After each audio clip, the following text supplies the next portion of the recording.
விக்கிரவாண்டி இடைத்தேர்தலில் அதிமுகவின் ஓட்டு திமுகவுக்கு தான் கிடைக்கும் என அமைச்சர் ஏவ வேலு தெரிவித்திருக்கிறார். அண்மை செய்தியாக பார்க்கிறோம். இதுகுறித்து அவர் புதிய தலைமுறைக்கு பேட்டி அளித்திருக்கிறார். அதனை பார்க்கலாம். திராவிட முன்னேற்ற கழகமாக இருந்தாலும் சரி, அதிமுக இருந்தாலும் சரி, அனைத்தின மக்கள் இதில் இருப்பார்கள், உறுப்பினராக இருப்பார்கள், சட்டமன்ற உறுப்பினராக இருப்பார்கள், இப்படி இருப்பார்கள். அதனால் அதிமுக என்பது அவர்கள் தேர்தலில் நிற்காத காரணத்தினால் பெரும்பான்மையான வாக்குகள் திமுகவுக்கு வருவதற்குத்தான் வாய்ப்பு இருக்கிறது. காரணம், அதிமுகவினுடைய நிறுவன தலைவராக இருந்த மக்கள் தலைவர் எம்ஜிஆர் அவர்கள் திராவிட முன்னேற்ற கழகத்திலே அவர் பொருளாளராக இருந்தவர்.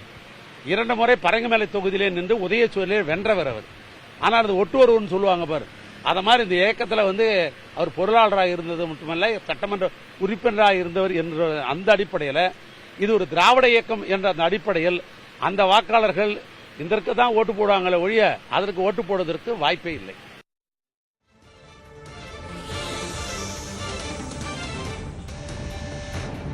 விக்கிரவாண்டி இடைத்தேர்தலில் அதிமுகவின் ஓட்டு திமுகவுக்கு தான் கிடைக்கும் என அமைச்சர் ஏவ வேலு பேசியிருக்கிறார்.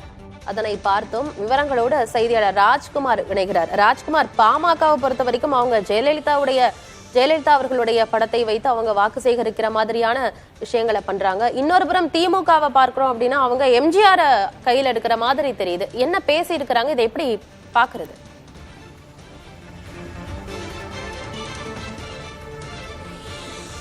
ஆனந்தி, விக்கிரவாண்டி இடைத்தேர்தலை அதிமுக புறக்கணித்திருக்கிறது. குறிப்பாக அதிமுக கடந்த நாடாளுமன்ற தேர்தலில் இந்த விக்கிரவாண்டி தொகுதியில் மட்டுமே 65,365 வாக்குகளை அதிமுக பெற்றிருக்கிறது.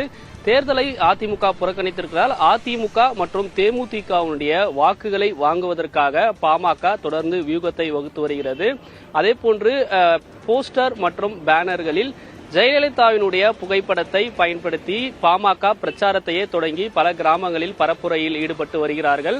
நேற்று அன்புமணி ராமதாஸ் பேசும்பொழுது கூட அதிமுக தேமுதிக தொண்டர்கள் பாமகவுக்கு வாக்களிக்க வேண்டும் என்று பரப்புரை, அதாவது காணை கிராமத்தில் நடைபெற்ற பரப்புரை கூட்டத்திலே அவர் பேசியிருந்தார்.